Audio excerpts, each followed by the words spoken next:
Okay, so after waterfall model, prototype model and rad model, the fourth SDLC model is spiral model. तो क्या है ये spiral? आपको पता होना चाहिए, जैसे सांप बैठता है एक कुंडली बना के बैठता है ना, गोल गोल गोल गोल गोल गोल, तो उसको बोला गया है स्पाइरल। ठीक है, तो जैसा कि नाम से आपको पता लग रहा होगा कि स्पाइरल मॉडल में क्या होगा, स्पाइरल मॉडल में जितनी भी software development life cycle activities होती हैं वो सारी की सारी स्पाइरल की शेप में जो है ऑर्गेनाइज की गई हैं। ठीक है, एज अ नेम सजेस्ट, नाम से आपको पता लग रहा है, हिंट मिल रहा है। इसमें स्पाइरल मॉडल में क्या होगा, जितनी भी software development life cycle activities होती हैं इस मॉडल में उनको ऑर्गेनाइज किया गया है, इकट्ठा किया गया है लाइक अ स्पाइरल, एक स्पाइरल की तरह उनको बनाया गया है। ठीक है, जैसे आप अगली स्लाइड में भी देखोगे कि ये स्पाइरल वहां पे बना होगा। तो इस मॉडल का सबसे इंपॉर्टेंट चीज रहता है इसका डायग्राम। डायग्राम से आपको याद आ जाएगा, अच्छा ये तो स्पाइरल मॉडल का डायग्राम है। ठीक है, अब देखिए स्पाइरल में क्या होता है, साइकिल्स होते हैं, ऐसे गोल गोल लूप लूप लूप लूप बनती है ना, तो कितने साइकिल होंगे उसे हम बोलते हैं लूप्स, लूप्स या फिर cycles, that has many cycles. ठीक है, अच्छा कितने साइकिल्स होंगे, कितने लूप होंगे स्पाइरल के अंदर, और ये चीज़ फिक्स नहीं होती है, और ये प्रोजेक्ट टू प्रोजेक्ट ये वाली चीज़ वेरी करती है। ठीक है, और एक जो अगर आपने लूप कवर कर दी या साइकिल कवर कर दिया, that is called one phase. ठीक है, और एक फेज जब कंप्लीट होता है तो उसके अंदर चार चीजें होती हैं, planning, risk analysis, then development, then assessment. बस ये चीजें आपने याद रखनी है इसमें। क्या कि स्पाइरल मॉडल में जितनी भी एसटीएलसी एक्टिविटीज होंगी वो स्पाइरल की तरह ऑर्गेनाइज की गई होंगी। ठीक है, और कितने उसमें लूप्स होंगे, कितने उसमें साइकिल्स होंगे, दैट इज नॉट फिक्स्ड, और वो डिपेंड करता है कि आपका प्रोजेक्ट कितना बड़ा है या कौन सा है। प्रोजेक्ट टू प्रोजेक्ट ये वाली चीज वेरी कर सकती है, very means change, VARY, very means change, very कर सकती है, बदल सकती है। ओके, और द ईच साइकिल और loop of the spiral represent one phase. दो चीजें आती है इसमें, एक एक तो चलो स्पाइरल है ही है। ठीक है, दूसरा एक स्पाइरल के अंदर बहुत सारे सर्कल या लूप्स जैसी होंगी। ठीक है, एक लूप को अगर आप पकड़ेंगे तो उसके अंदर बहुत सारे, सॉरी, वन साइकिल और one loop is called one phase, उसको बोलते हैं फेज। एक फेज की अगर हम बात करें तो उसे हम डिवाइड कर सकते हैं चार सेक्टर्स में, सेक्टर्स, या फिर उसे हम बोलते हैं क्वाड्रेंट्स। जैसे मैथ्स में आपने पढ़ा ना, quadrant, first quadrant, second quadrant, third quadrant, fourth quadrant, geometry में करते हैं ना, मैं इस तरह से प्लस बना के करते हैं वो। तो उन चार हिस्सों को प्लानिंग, रिस्क एनालिसिस, डेवलपमेंट और असेसमेंट में डिवाइड किया गया है। स्पाइरल मॉडल कैसे पिछले तीन मॉडल से डिफरेंट है, इसमें आपने एक वर्ड याद रखना है कि स्पाइरल मॉडल अनफोर्सीन रिस्क को हैंडल कर सकता है। सबसे बढ़िया तरीका क्या है, स्पाइरल मॉडल, आप कैसे याद रखोगे, स्पाइरल मॉडल रिस्क मैनेजमेंट को अच्छे से हैंडल करता है। रिस्क आपको पता ना कि जैसे आप घर से निकलते हो तो nowadays there is risk कि कोरोना वायरस ना आ जाए। उस तरह से जब सॉफ्टवेयर डेवलपमेंट होती है तो कई तरह की ऐसी चीज़ें होती हैं जो आपने पहले नहीं सोची होती हैं, वो आगे जो आपको प्रॉब्लम क्रिएट कर सकती हैं। तो that is called risk, risk है। ठीक है, अनफोर्सिन हुआ कि आपने वो नहीं देखी थी जो फ्यूचर में आएंगी प्रॉब्लम्स। अनफोर्सिन रिस्क क्या हुआ, ऐसे रिस्क जो आपने कभी सोचे नहीं थे कि ऐसा भी हो सकता है। ठीक है, क्योंकि इससे पहले वाले जितने भी मॉडल थे उसमें यही दिक्कत आ रही थी कि अनफोर्सिन रिस्क को वो हैंडल नहीं कर पा रहे थे, क्योंकि सॉफ्टवेयर डेवलपमेंट एक बड़ी कॉम्प्लेक्स और बड़ी जटिल एक प्रोसेस रहता है। अगर आप एक बड़े सॉफ्टवेयर को डिजाइन कर रहे हैं, कॉम्प्लेक्स सॉफ्टवेयर को डिजाइन कर रहे हैं, तो रिस्क की मैनेजमेंट है, दैट इज वेरी इंपॉर्टेंट। तो अनफोर्सिंग रिस्क को ये अच्छे से हैंडल करता है, जबकि classical waterfall model, iterative waterfall model समझ लो, और दिस प्रोटोटाइप मॉडल ये उतने अच्छे ढंग से हैंडल नहीं कर सकते इस चीज़ को। तो यही डिफरेंस है, तभी मैंने ये रेड किया हुआ है। आगे देखिए, आगे आपको इसका डायग्राम मिलेगा और ये लाइंस मैंने फिर से आगे लिखी हुई हैं, लेकिन आपने ये नोट एक ही बार करनी है कॉपी पे, ठीक है, यहाँ से लेकर ईच, ये देखिए, each cycle oblique loop of the spiral represents one phase, उसे हम बोलते हैं फेज। और एक फेज को हम कितने सेक्टर्स या क्वाड्रेंट्स में डिवाइड करेंगे, 4। ये रहा वो डायग्राम। अब इसे ध्यान से देखिए। अब यहाँ पे बहुत ही ध्यान से देखने की जरूरत है, सभी बच्चे अपने अपने मोबाइल की स्क्रीन पर ध्यान देंगे। यहाँ पे डायग्राम है, इस डायग्राम को देखते ही आपको पता लग जाएगा कि ये डायग्राम किसका है, स्पाइरल मॉडल का। क्यों, यहाँ पे स्पाइरल बना हुआ, ये देखिए यहाँ से शुरू हुआ, देखिए मेरा माउस का कर्सर देखिए, इस तरह से चल रहा है ना, ये चक्री ऐसी बन रही है, इस तरह से इस तरह से इस तरह चलता रहेगा चलता रहेगा चलकर बहुत सारे यहाँ पे क्या होंगे, क्या होंगे, साइकिल। इसको बोलते हैं हम लूप या फिर साइकिल। अगर एक साइकिल कंप्लीट हो गया, जैसे इस तरह से यहाँ पहुंच गया, ठीक है ना, जैसे मान लो यहाँ से आप चले, मान लीजिए इस वाले पॉइंट से जहाँ मेरा माउस का कर्सर है, यहाँ से आप चले, फिर आप दूसरे पे पहुंचे, फिर आप तीसरे पे पहुंचे, फिर आप चौथे पे पहुंचे और यहाँ पहुंच गए, तो this is called one cycle, one loop. और एक साइकिल या एक लूप को क्या कहते हैं हम, वन फेज। वन फेज, एक फेज को कितने भाग में डिवाइड किया हुआ है, 4 भागों में। जैसे ये वाला जो हिस्सा, जैसे अगर हम इस तरह से प्लस का साइन बना दें ना, तो ये वाला जो लेफ्ट वाला हिस्सा हुआ top left, that is called planning. Number 2 risk analysis, number 3 development, and number 4 assessment. इस बात का आपने बड़ा अच्छे से ध्यान रखना है। चलना है आपने क्लॉकवाइज, जिस तरह से क्लॉक घड़ी चलती है ना, घड़ी की सुई इस तरफ से इस तरफ को, ठीक है, उल्टा नहीं चलना है, यहाँ से ऐसे नहीं चलना है, ऐसे एंटी क्लॉकवाइज नहीं चलना है, घड़ी की सुई जिस तरफ को चलती है उस तरफ आपने चलना है। दैट मीन्स अगर आप 1 वाले नंबर पे हैं, उसके बाद 2 आएगा, 3 यहाँ पे आएगा, 4 यहाँ पे आएगा। कुछ एक बुक्स में मैं देख रहा था, एक जो लोकल सी बुक आती है, ठीक है, वो आपने कभी रेफर नहीं करनी इस तरह की बुक्स। तो 1 नंबर यहाँ से शुरू कर दिया, 2 यहाँ से कर दिया, नो, जो स्टैंडर्ड है उसी को फॉलो करना है आपने, ये गलती कभी नहीं करनी, ठीक है। तो स्पाइरल मॉडल जब भी आए एग्जाम में, ये डायग्राम आपका सबसे पहले बनेगा, ठीक है। बस अभी आप इतना ही याद रखिए कि 4 भागों में इसको हम डिवाइड करते हैं। 1 is called planning, second is risk analysis, third is development and fourth is assessment. तो this is spiral model of software development, बस इतना। और अंदर क्या चीजें लिखी हुई है 1 2 3 एंड 4, ये अगले वाली स्लाइड में आएगा, फिर आपको ये क्लियर होगा। यानी कि जब हम फेजेस की बात करते हैं कि कितने फेज हैं स्पाइरल मॉडल में, ठीक है, इस तरह से आते हैं, तो हम कहेंगे एक फेज के अंदर इतने सारे साइकिल्स होते हैं, सॉरी इतने सेक्टर्स होते हैं। सी, ये वाला जो हिस्सा है टॉप लेफ्ट जो स्क्वायर बना, this is called first sector, ये वाला सेकंड सेक्टर, ये वाला थर्ड सेक्टर, और ये वाला फोर्थ सेक्टर। सेक्टर सेक्टर कहते हैं इनको, या फिर क्वाड्रेंट्स कहते हैं, ठीक है। तो 1 बाय 1 इनके बारे में मैंने छोटे छोटे पैराग्राफ बनाए हुए, उनको समझिए। जैसे यहाँ पे भी लिखा हुआ है कि नंबर 1 में क्या होगा, it determines objectives and identify alternative solution. Short में लिखा हुआ है, डिटेल में आगे, ओके। ये देखिए, तो नंबर 1 आया प्लानिंग एंड जैसे आपको नाम से पता लग रहा है, प्लानिंग क्या होगा, हर साइकिल या हर लूप जो स्पाइरल मॉडल के अंदर होगी वो इसी सेक्टर से शुरू होगी। जैसे आप देखिए पिछली डायग्राम में, यहाँ से शुरू होगा, ये नंबर 1 से, नंबर 4 से, नंबर 3 से, यहाँ से शुरू नहीं होगा। पहले का मतलब सबसे पहले यहीं से शुरू होगा, बस। तो वही लाइन लिखिए, इजी लाइन है, यहाँ से शुरू होगा इसी सेक्टर से।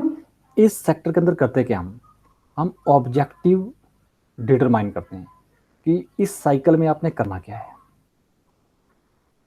इस साइकिल में आपने करना क्या है, या इस लूप के अंदर आपने करना क्या है, और व्हाट आर द ऑब्जेक्टिव्स, ठीक है, उसको हम डिटरमाइन करते हैं ओके।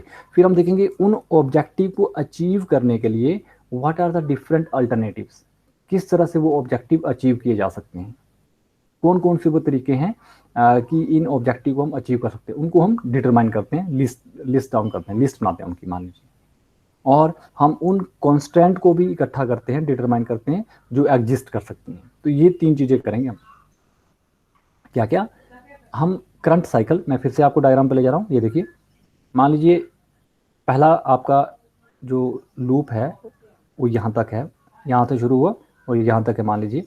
तो पहले सेक्टर में हम क्या डिटरमाइन करेंगे, हम डिटरमाइन करेंगे कि व्हाट आर द ऑब्जेक्टिव, इस साइकिल में, करंट साइकिल में हमारे ऑब्जेक्टिव क्या है, ठीक है। और उन ऑब्जेक्टिव को अचीव करने के लिए what are the various alternatives, किन किन तरीकों से क्या या कैसे हम उन ऑब्जेक्टिव्स को अचीव करेंगे। थर्ड कि कोई यहाँ पे कंडीशंस या कॉन्स्टेंट तो नहीं है। इन 3 चीज़ों को डिटरमाइन करेंगे।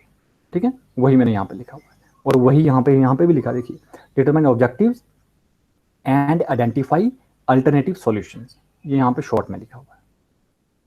ओके, अच्छा, इस सेक्टर में एक और चीज़ रहती है बेसिकली, दैट इज को रिस्क को भी हम एग्जामिन करते हैं कि इन ऑब्जेक्टिव को जब हम अचीव करने के लिए जब शुरू करेंगे काम, ठीक है, तो वहाँ पे क्या क्या रिस्क एसोसिएटेड है, इसके साथ क्या क्या रिस्क हैं, उनको भी हम एग्जामिन करेंगे।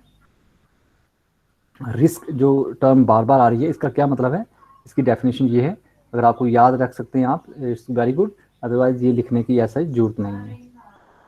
ठीक है, any adverse circumstance that might hamper successful completion of a software project. एक ऐसी स्थिति कहेंगे, सर्कमस्टांस होगा ये, जो कि successful completion of a software project को होने से रोकेगी, हैम्पर करेगी। हैम्पर करना होगा बाधा डालना, राइट, सॉर्ट ऑफ कुछ प्रॉब्लम क्रिएट करना, वो होता है रिस्क। आपका टारगेट क्या है, आपने सॉफ्टवेयर प्रोजेक्ट को सक्सेसफुली कंप्लीट करना है, लेकिन बीच में कई तरह के रिस्क आते हैं। ठीक है, ये है। तो ये था आपका सेक्टर नंबर 1। सेक्टर नंबर 2 में क्या होगा, रिस्क एनालिसिस होगा। ठीक है, यहाँ पे तो जस्ट एग्जामिन सा हम करेंगे, लेकिन यहाँ पे डिटेल में होगा। जैसे यहाँ पे आपने देखा था, रिस्क एनालिसिस में क्या होगा नंबर 2 में, in this sector the alternative solutions are evaluated. जो अल्टरनेटिव सॉल्यूशंस आपने सेक्टर नंबर 1 में डिटरमाइन किए थे, फाइंड आउट किए थे कि ये भी प्रॉब्लम आ सकती है, ये प्रॉब्लम आ सकती है, ये प्रॉब्लम आ सकती है, ये प्रॉब्लम आ सकती है, एन नंबर ऑफ प्रॉब्लम, उसको आप लिस्ट करेंगे। सेक्टर नंबर 2 में उन एक एक प्रॉब्लम्स को हम जो अल्टरनेटिव सॉल्यूशन आपने यहाँ पे जो सेक्टर नंबर 1 में लिस्ट डाउन किए थे, उनको एक एक अल्टरनेटिव सॉल्यूशन को इवैल्यूएट करेंगे डिटेल में कि अच्छा, आपने कहा था कि ये प्रॉब्लम आएगी, चलिए देखते हैं ये प्रॉब्लम कैसे आ रही है, कैसे उसको हम रिमूव कर सकते हैं, अवॉइड कर सकते हैं, या फिर रिड्यूस कर सकते हैं। ठीक है, तो कैसे करते हैं ये, बेसिकली जितने भी यहाँ पे सॉल्यूशन दिए होते हैं सेक्टर 1 में, अल्टरनेटिव सॉल्यूशंस, ठीक है, ऑब्जेक्टिव अचीव करने के लिए, उनको एक एक को हम इवेल्युएट करते हैं बाय डेवलपिंग अ प्रोटोटाइप। एक प्रोटोटाइप हम यहाँ पे बनाते हैं और उस प्रोटोटाइप को उन रिस्क से हम एनालाइज करते हैं कि अगर ये वाला रिस्क इस प्रोटोटाइप पे पड़ता है तो क्या दिक्कत आएगी। ठीक है, तो बेसिकली रिस्क एनालिसिस में क्या होता है, दीज आर द स्टेप्स, यहाँ पे क्या होता है, steps are taken to reduce the risk. बस इतना याद रखना है, ये इंपॉर्टेंट लाइन है, steps are taken to reduce the risk. ये आपके 2 हो गए। ठीक है, तीसरा है आपका डेवलपमेंट। इसमें देखिए, डेवलपमेंट में क्या होगा, इन this sector developing and verifying the next level of this software. In this sector,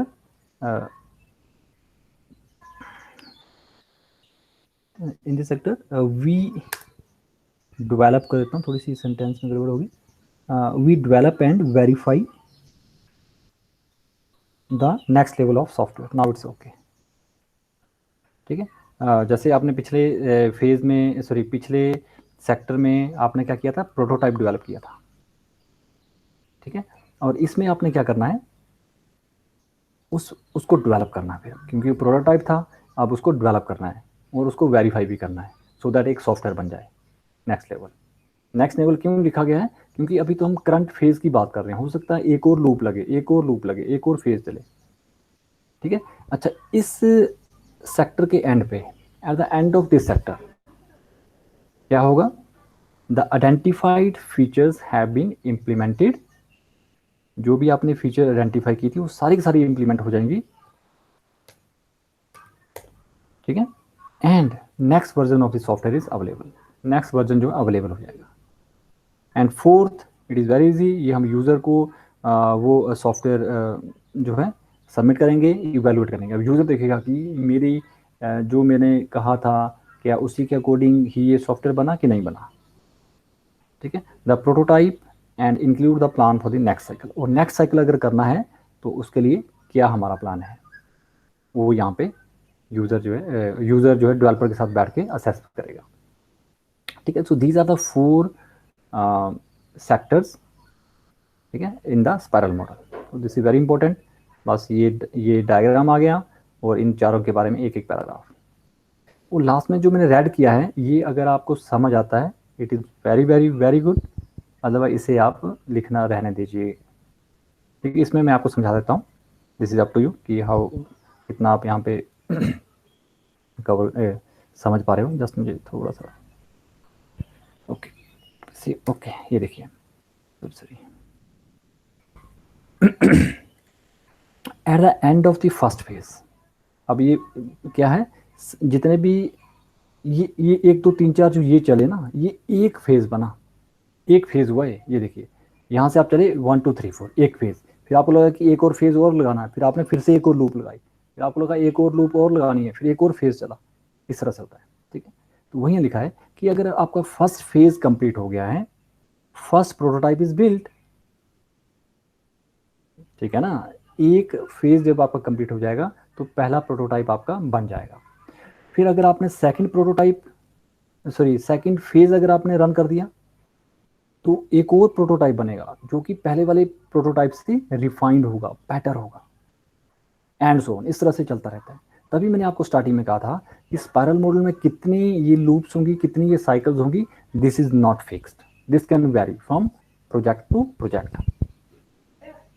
ठीक है, अगर आपने स्पाइरल मॉडल को यूज करते हुए बहुत ही एफिशिएंट सॉफ्टवेयर डेवलप करना है तो आपको पैरेलल साइकिल चलाने होंगे। पैरेलल साइकिल्स क्या हुए, जो आप पैरेलली जो है जिन साइकिल्स को रन कर सकते हो, सो दैट आप अपने जो भी डेवलपर्स हैं उससे सभी मैन पावर से आप अच्छे से यूटिलाइज कर पाए।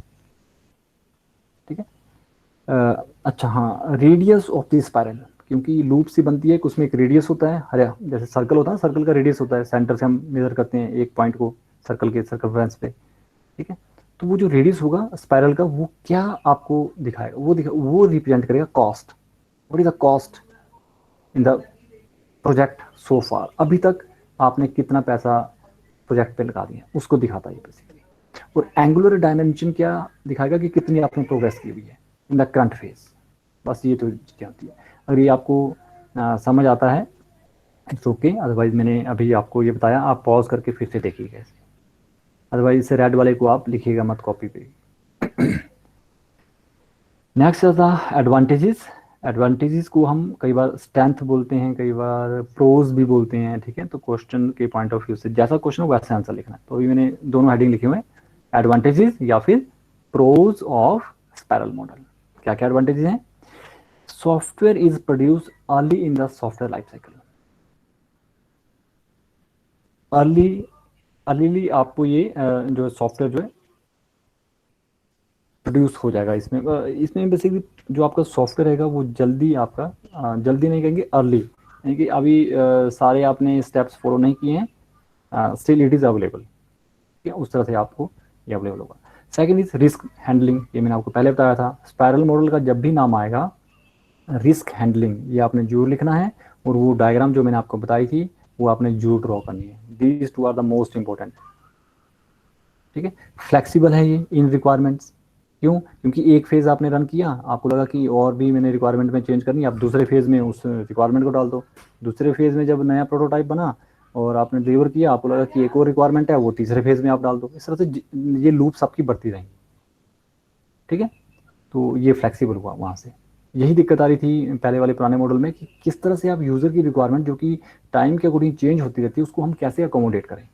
तो काफ़ी हद तक स्पाइरल मॉडल इस चीज़ को सॉल्व करता है। तो it is a good for large and complex projects. It is good for customer satisfaction, customer काफ़ी हद तक इससे सेटिस्फाई हो जाता है। ठीक है, strong approval and documentation control रहता है इसमें, and it is suitable for high risk projects. एक ऐसे प्रोजेक्ट को अगर आपको में आपको काम करना पड़ रहा है जिसमें बहुत ज़्यादा रिस्क है सॉफ्टवेयर में, ठीक है, टेक्नोलॉजी वाइज या किसी भी तरह का, तो उस तरह के प्रोजेक्ट्स में स्पाइरल मॉडल जो है बेस्ट सूट करता है। ये थी इसकी एडवांटेजेस। नेक्स्ट देखिए डिसएडवांटेजेस, या फिर उसे हम कहेंगे कॉन्स ऑफ स्पाइरल मॉडल। जब प्रॉब्लम्स की बात आती है, ड्रॉबैक की प्रॉब्लम आती है, वीकनेस की बात आती है, ठीक है, it is not suitable for projects sorry small projects as it is expensive. ये इसकी सबसे बड़ी प्रॉब्लम है। जितना आप फेजेस को वहाँ पे डालोगे, जितने ज़्यादा आप लूप्स आप डालोगे, राइट, उतना ज़्यादा ये एक्सपेंसिव बनता जाएगा। अगर आपने अच्छा प्रोजेक्ट बनाना है तो बहुत सारी लूप्स वहाँ पे होंगी और वो आपको एक्सपेंस की मतलब कि आपका खर्चा भी ज़्यादा कराएंगे। It is much more complex than other SDLC models. और जितने भी SDLC मॉडल हैं, क्लासिकल वाटरफॉल मॉडल जो हमने पढ़ा, रैड पढ़ा या फिर प्रोटोटाइप पढ़ा, ठीक है, वो उनसे काफ़ी ये कॉम्प्लेक्स है। डिफिकल्टी इन टाइम मैनेजमेंट रहती है इसमें, ठीक है, as a number of phases is unknown at the start of the project. क्योंकि जब भी प्रोजेक्ट इसमें शुरू होता है स्पाइरल मॉडल में, आपको ये पता नहीं होता कि कितनी लूप्स आपने लगानी है।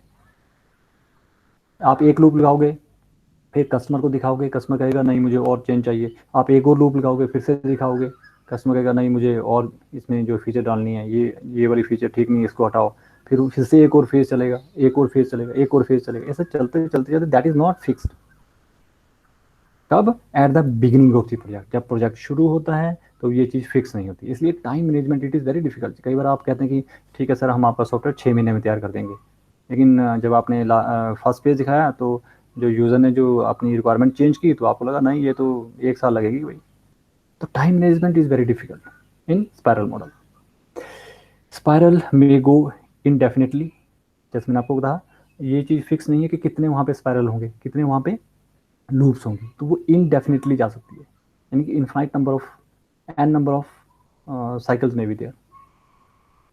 And of the project may not be known early, कब प्रोजेक्ट खत्म होगा ये आपको पता नहीं होता है, ठीक है, क्योंकि आपको पता नहीं है कि कितनी लूप्स लगानी है।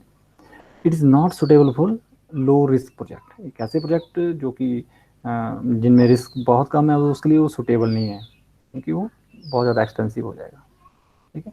So these are the advantages and disadvantages of spiral model. अब स्पायरल मॉडल को जब हम प्रोटोटाइपिंग मॉडल से कंपेयर करेंगे, what is the difference between spiral model and prototyping model, इस सबसे क्वेश्चन आ सकता है। स्पायरल मॉडल में सबसे जो इंपॉर्टेंट फीचर है वो है हैंडलिंग अनफोर्सिन रिस्क, ये रिस्क को हैंडल करता है। लेकिन प्रोटोटाइप मॉडल को आप तब ही अच्छे से इफेक्टिवली यूज कर सकते हैं जब आपको सारे के सारे रिस्क एडवांस में पता हो, before the development of the work. एक बार काम शुरू हो गया, फिर आपने कोई नया रिस्क वहां पे ढूंढा, तब उसको मैनेज करना it is very difficult in prototyping model. जबकि स्पायरल मॉडल में, ठीक है, आपको एक आपने लूप चलाई, आपको लगा कि एक और रिस्क आ रहा है, फिर आप दूसरी लूप चला लो, ठीक है, उसको वो रिजॉल्व हो जाएगी, एक और चला लो, फिर अगला रिस्क रिजॉल्व हो। इस तरह से करते करते आपका रिस्क वहाँ पे काफ़ी रिड्यूस्ड वहाँ पे फॉर्म होगा। जब तक कस्टमर सेटिस्फाई नहीं होगा, you can run the n number of loops there basically. So this is the difference between spiral model and prototyping model. Okay, तो ये वाला topic comparison of different life cycle model, ये हम fourth lecture में करेंगे। तो अभी के लिए इतना ही काफ़ी है। तो let me stop the recording and you all type Y और एन।